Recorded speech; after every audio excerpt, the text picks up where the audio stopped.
Assalamualaikum warahmatullahi wabarakatuh. Alhamdulillahirabbil alamin wa bihi nasta'in ala umuri dunya waddin. Wassalatu wassalamu ala asrofil anbiya'i wal mursalin sayyidina wa maulana Muhammadin wa ala alihi wa sahbihi ajma'in, amma ba'du. Yang terhormat Bapak Fahru Rozi MAG selaku dosen mata kuliah Filsafat Manajemen Pendidikan Islam, dan teman-temanku yang berbahagia.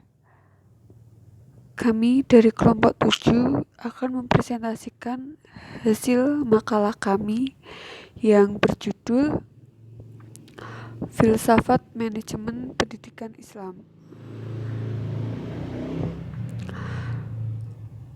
yang beranggotakan yaitu saya, Windia Eva Eriana, NIM 2336041 selaku pemateri, dan Hidayatul Afidah 2336050 selaku moderator.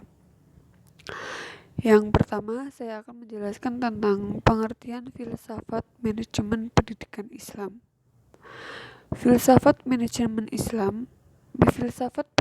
Islam adalah usaha untuk membimbing manusia secara mendalam, baik itu jasmani maupun rohani, berdasarkan agama Islam, supaya terbentuk pribadi yang utama sesuai dengan ajaran Islam.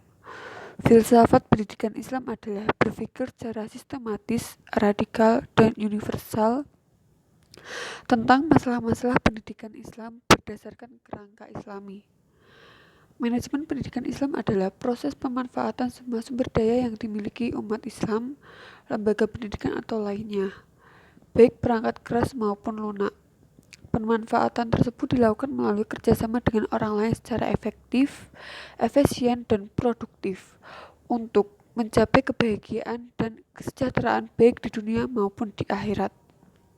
Jadi, filsafat manajemen pendidikan Islam dapat diartikan sebagai studi tentang pandangan filosofis dari sistem dan aliran filsafat dalam Islam, dalam pemanfaatan sumber daya yang dimiliki manusia terhadap masalah-masalah kependidikan dan bagaimana pengaruhnya terhadap pertumbuhan dan perkembangan manusia muslim dan umat Islam.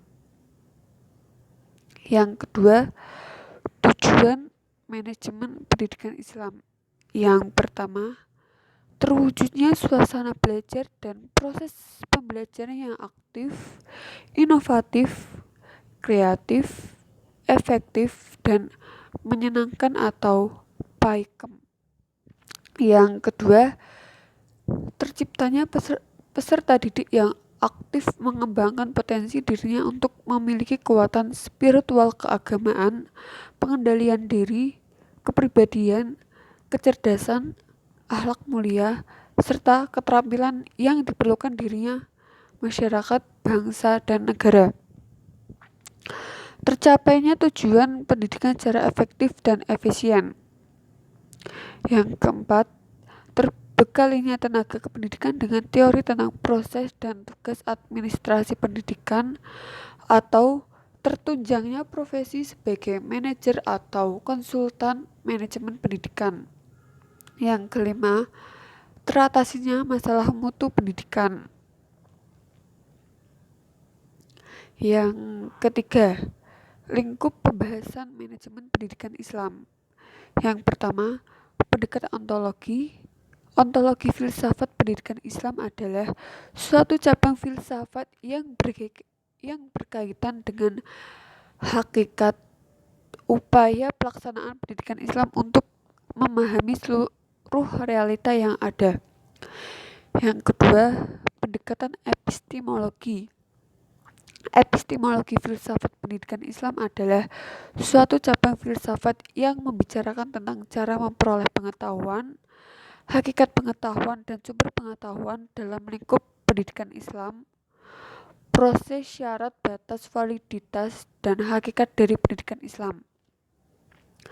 Pendekatan aksiologi. Aksiologi filsafat pendidikan Islam adalah cabang filsafat yang membahas tentang teori nilai dalam pendidikan Islam. Cukup sekian presentasi dari kelompok 7. Semoga dapat dipahami dan bermanfaat untuk semuanya. Wabillahi taufik walhidayah. Wassalamualaikum warahmatullahi wabarakatuh.